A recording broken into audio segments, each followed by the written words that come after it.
Greetings, leaders. Welcome to Leadership Is Podcast. I am your host, Jason Muhammad, founder of JM Leadership Development. I'm here to talk to you about Anchor. If you haven't heard about Anchor, it's the easiest way to make a podcast. It's free. There are creation tools that allow you to record and edit your podcast right from your phone or computer. Anchor will even distribute your podcast for you on platforms like Spotify, Apple, and many more. You can even make money from your podcast with no minimum listenership.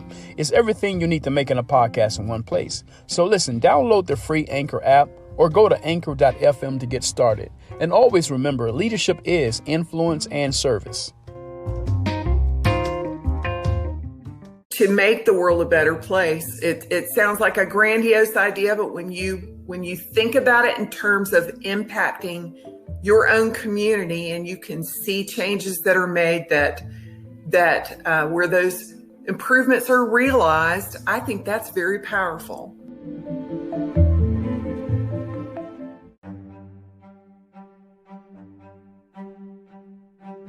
Greetings, leaders. Thank you for joining us for another episode of Leadership Is Podcast, episode 45, with our special guest, Kit Cramer.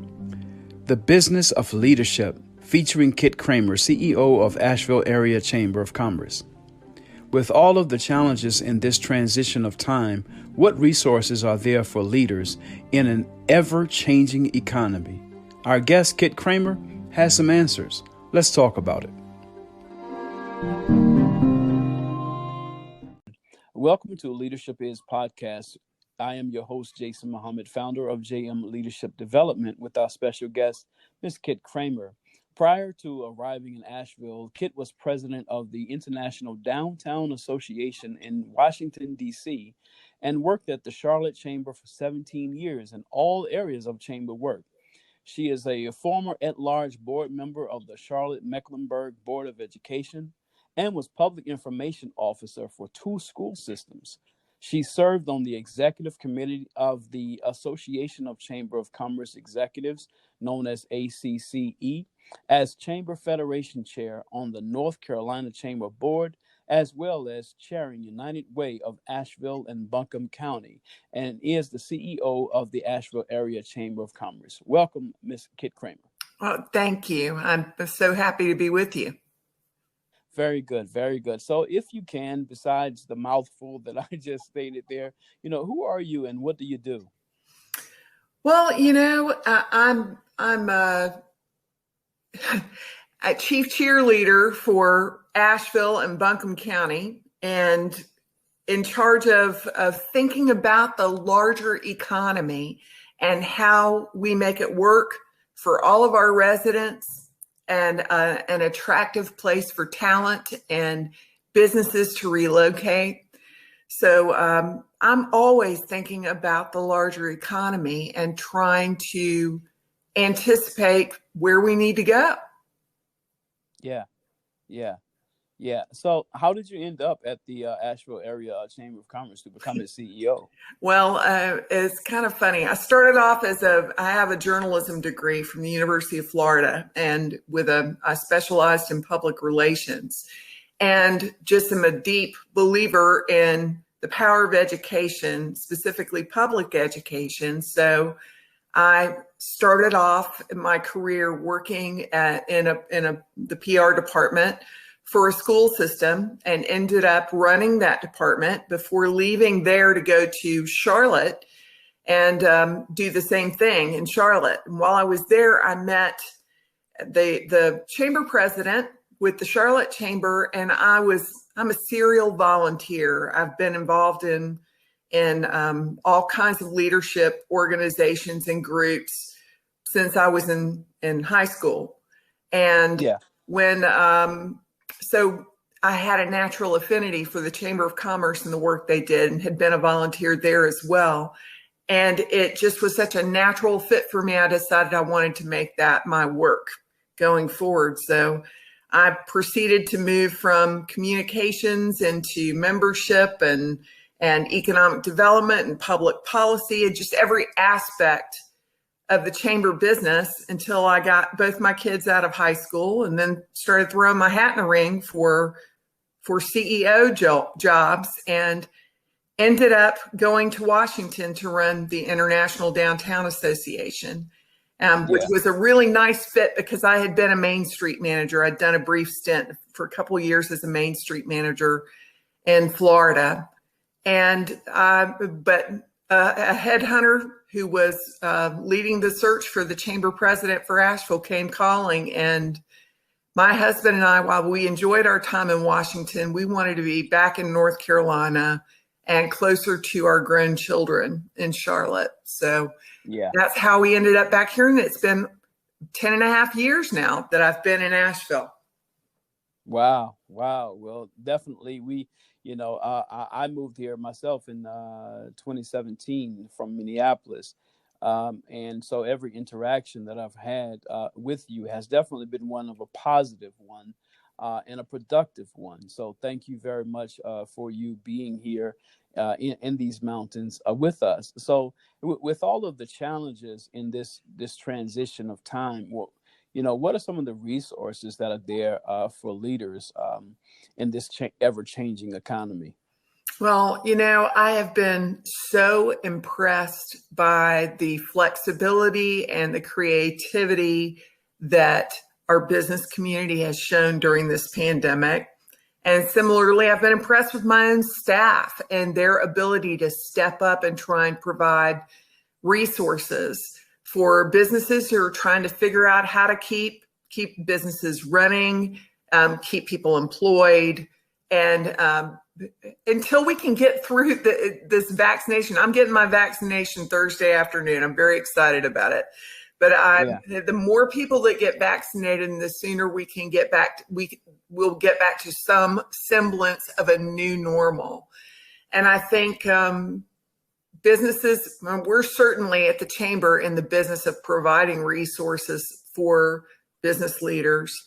But there are other organizations that do as well. So we have worked hard to collaborate with others. And I really think that there are a couple of things that have come out of this pandemic as silver linings. One of them would be the level of collaboration that I've seen amongst organizations, public and private. And another would be the speed with which people have had to make decisions and pivot and do what they have to do in order to keep their businesses running. So I'm hoping we can cling to those things, because I think those are both good qualities for us to have moving forward. Yeah, absolutely. I teach a leadership and development course that's the 3 mindsets of next generation leaders. And in it, it's the adaptive, then there's innovative, and then there's connecting. And so that speed that you're talking about of making the transition is very critical, especially in the adaptive phase, adapting to the new norm. Is very critical for businesses to be able to do. So, yeah, thank you. What is your definition of leadership? Well, for me, I think leaders are problem solvers. And I think they are people who can try and rise above the fray of everything that has to be done on a daily basis, to really take a look out to see where and plot a course for where we're going. So I see leaders being in that problem solving role. Yeah. Okay. Excellent. So from your perspective of being the CEO of the Asheville Area Chamber of Commerce, what is for you, what is the business of leadership? Because I heard you state earlier that of the different leadership circles that you have functioned in different endeavors. So what is, from your perspective, what is the business of leadership? Well, for me, it's making the world a better place. And my world happens to be here in Asheville, North Carolina. I'm old Girl Scout, leave things better than when you arrived. And I think that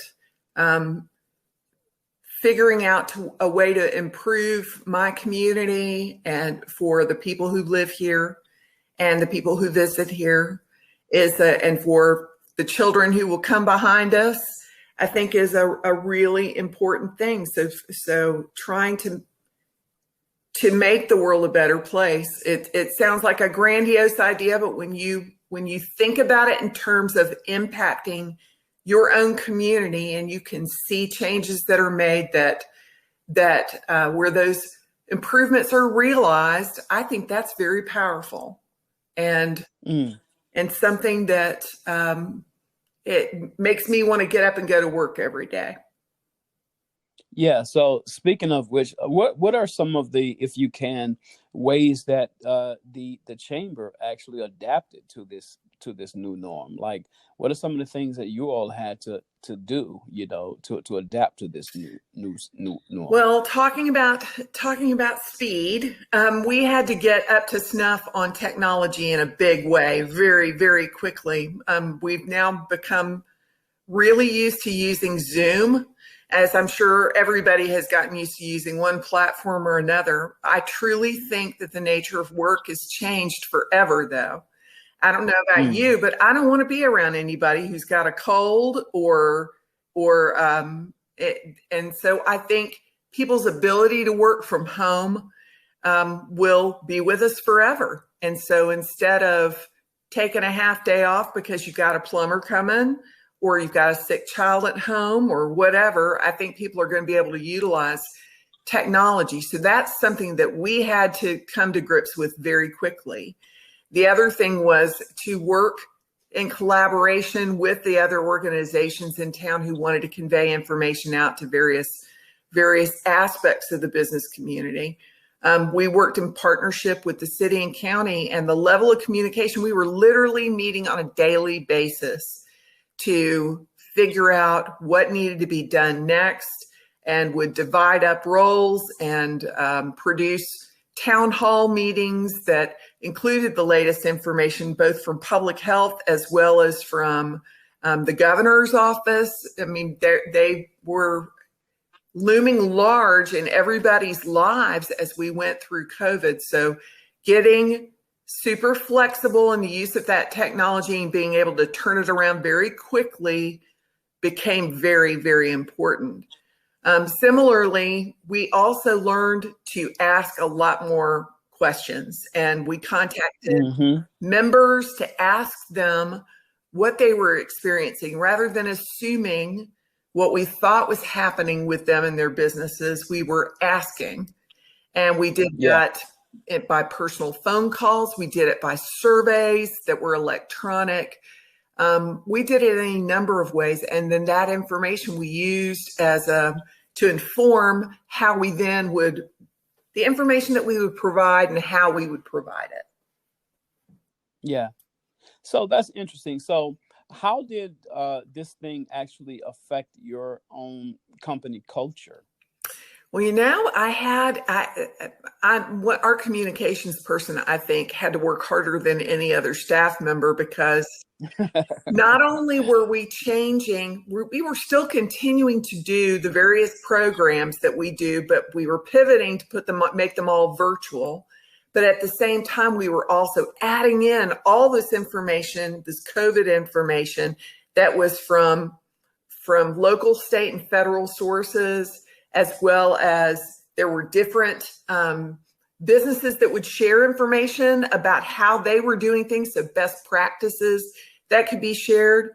So we worked our communications people to death, getting it posted, getting it communicated through social media, doing virtual interviews that ended up going out over social media as well. But I had that employee tell me how fulfilled she was by the work we were doing, and what a difference she thought it made in the day-to-day lives of our members. And I was extremely impressed with the approach that she took to being inundated with work, but also that she took inspiration from that.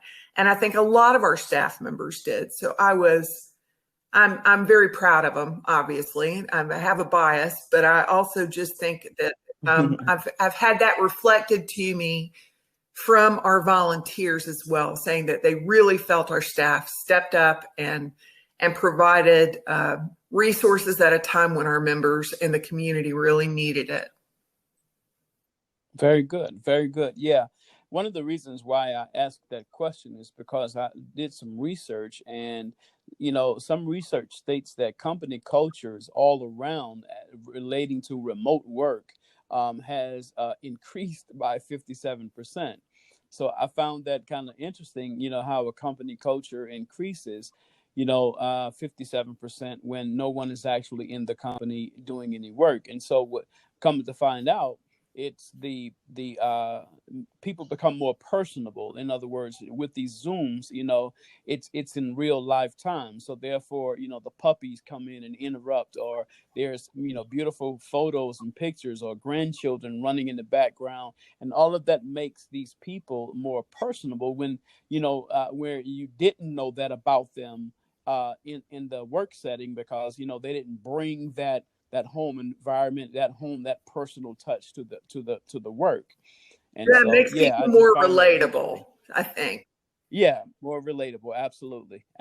Well, and absolutely. we had done a lot of work on our culture, because so much had changed in the organization that I used it as an opportunity to really go back and talk about what our guiding principles are, and involve the staff in doing that.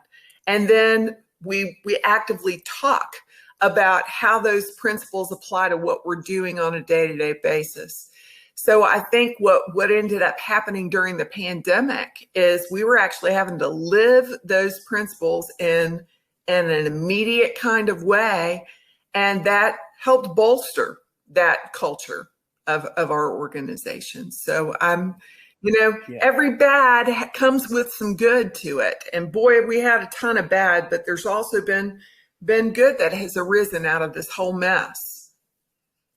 Yeah, absolutely. So tell me something, because I love the Asheville Area Chamber of Commerce. So what are why should businesses register with the Area Chamber of Commerce? Like, what are some of and you can give, maybe a couple or so, really real benefits of joining the Asheville Area Chamber of Commerce? Well, from the big picture perspective, we are the only organization that's looking out for the entire economic environment.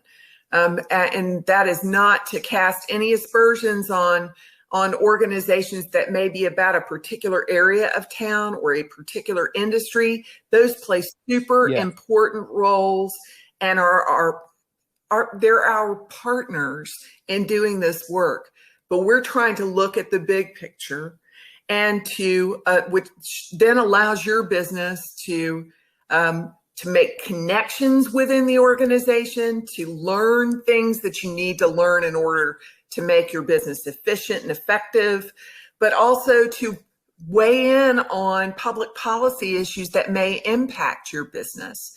There are all different aspects, and depending upon where you are with your organization, what kind of role you play. So for example, if let's say a bank will have people who are trying to develop relationships because they want to sell mortgages and have that personal relationship.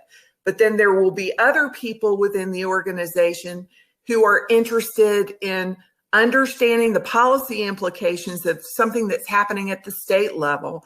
And they may not have the opportunity to follow it down to the degree that our staff people might be able to. Or there'll be people within the organization that want to meet as many key decision makers as they can and develop relationships, because they never know when business will overlap. Or others that want to be in on what's the latest business that's coming to this community.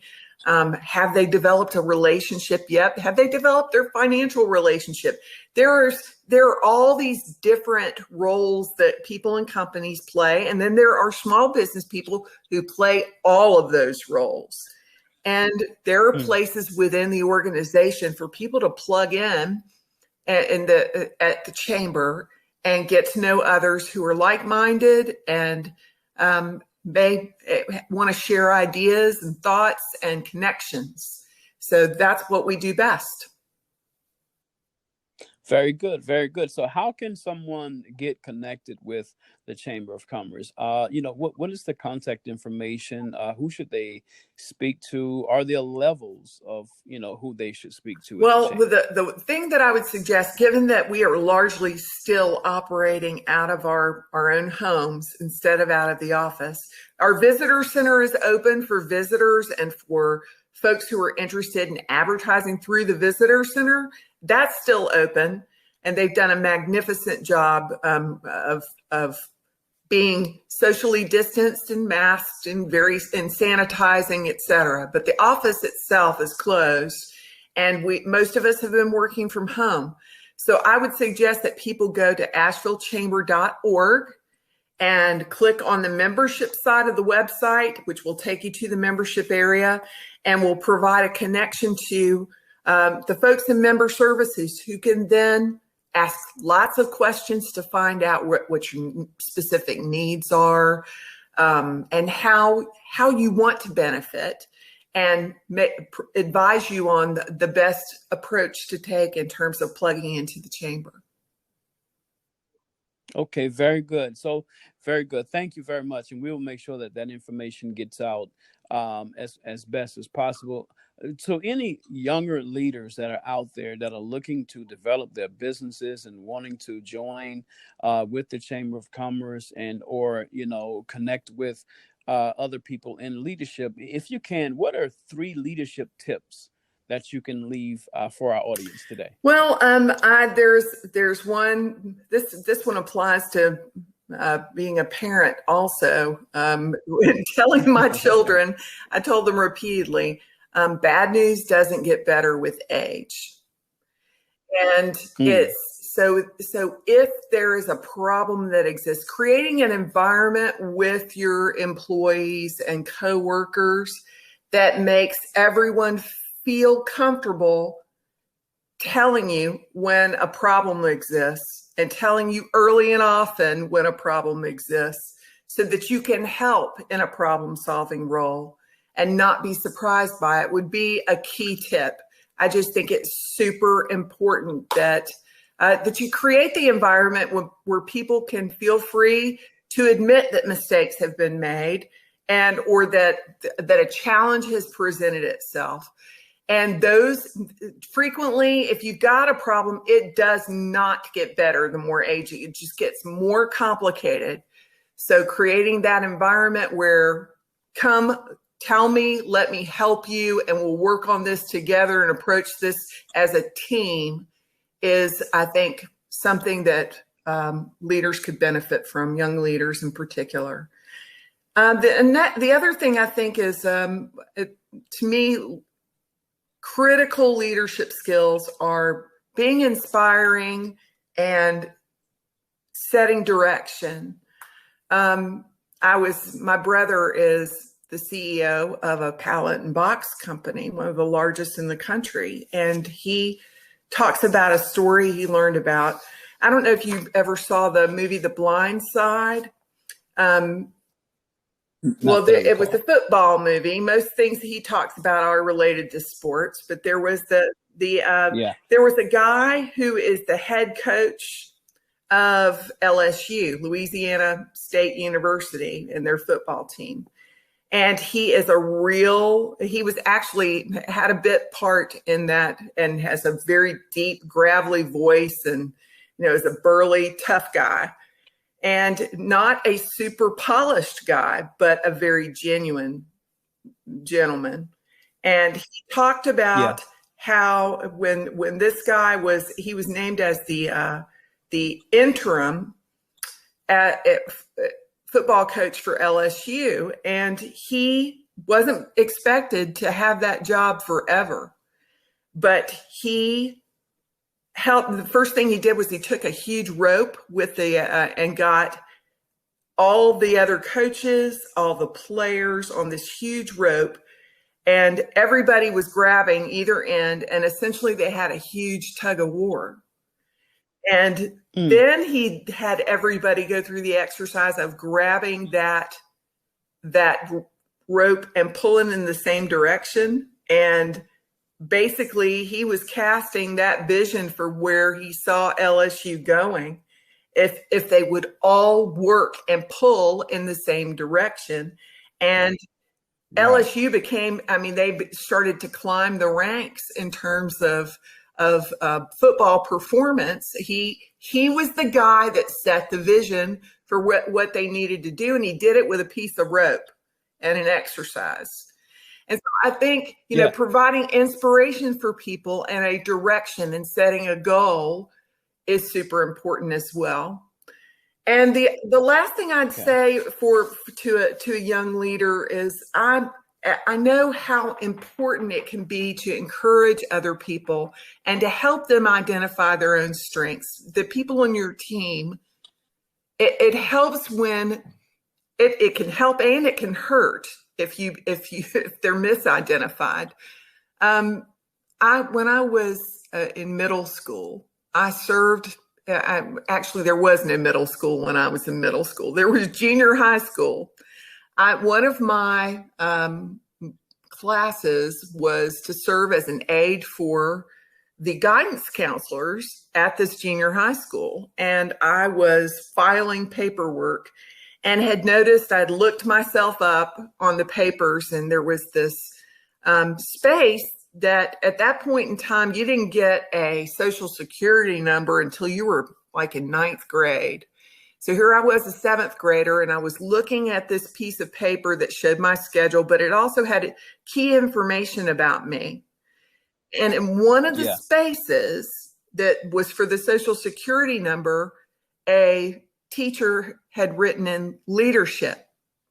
So I asked the guidance counselor, I said, what is this about? She said, well, we use that space for teachers in your old school to communicate to teachers in your new school.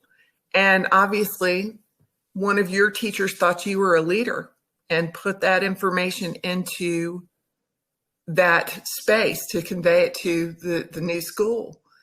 And that struck me to such a high degree. I had not thought of myself in those terms until someone else said it about me, didn't say it to me, but said it about me. And I found out about it. And I think it's so powerful.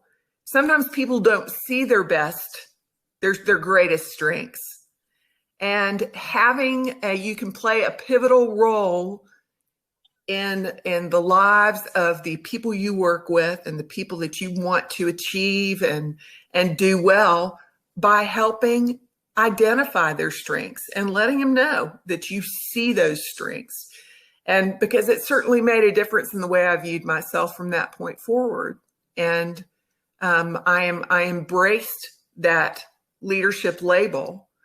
And that's why I'm saying labels can be powerful in both ways, powerfully positive or powerfully negative. And so I think every good leader wants to grow the people around them, and whether it's in a volunteer role or in a paid capacity, people who work with you, I think helping them find and identify those key strengths is a real gift that you can give others. Very good. Very good. Thank you. It reminds me of a study that talks about leadership, and, great leaders, 24% of great leaders is actually, it's natural, it's innate. And then, the other 74%, 76% can be developed. That's, so some people are born natural leaders, So very good. Very good. Any closing comments that you have for our audience today? Well, one of the key things, I had a friend in college who was participating. She was in the Miss University of Florida pageant. And I was going and sitting in the audience and offering her advice afterwards. And she ended up being in the finals and was asked a question on stage. And she said, what do you think is a key role, a key quality that leaders need to have? And she responded, a sense of humor. And she told me later that she was thinking back on an interaction we had and that I had made her laugh, apparently. I had no recollection of that. but that she saw the impact that humor could have on helping people who are in moments of, tense situations, moments that may be difficult to deal with. Because if you're going to be a leader and be a problem solver, you're going to have moments of tension. And I thought that point of having a sense of humor made complete and total sense to me. So I would say, and especially now, we all need to keep our senses of humor and be kind to one another.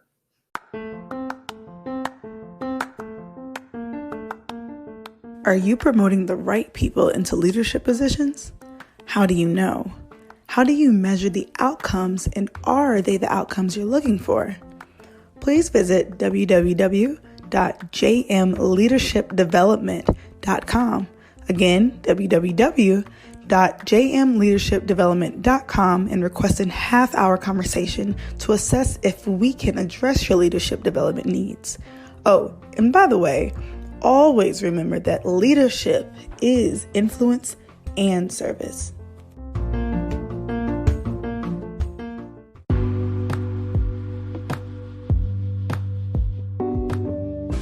Hey, thank you for enjoying another episode of Leadership Is Podcast, episode 45, with our special guest, Ms. Kit Cramer, who's the CEO of the Asheville Area Chamber of Commerce. And as we were talking, she gave a lot of extensive information as to the resources that the Chamber of Commerce offers for businesses. And also, she gave us 3 leadership tips. Number 1, remembering that bad news doesn't get better with age. In other words, create a problem-solving environment. Create a problem-solving environment. Number 2, be an inspiration and set directions based on that inspiration. And number 3 is identify strengths and grow your people around you based on those strengths. Those are excellent leadership tips. Thank you, Ms. Kit Cramer. Here at JM Leadership Development, our primary goal is to invite next generation leaders to leave the bench, embrace a growth mindset towards leadership, and lead with confidence. If you would like for us to do virtual assessment trainings or presentations for your hidden leaders, or keynote your next event, contact us for a free half-hour conversation at info@jmleadershipdevelopment.com. Visit our website, www.jmleadershipdevelopment.com, or call us at 828-333-7234, and we will respond promptly. Please subscribe to this podcast using Spotify, Google, and Apple Podcasts using Jason A. Muhammad /leadershipis. Please follow us on social media. Twitter is @LeadershipJM. Facebook and Instagram is JM Leadership Development. And always remember, leadership is influence and service.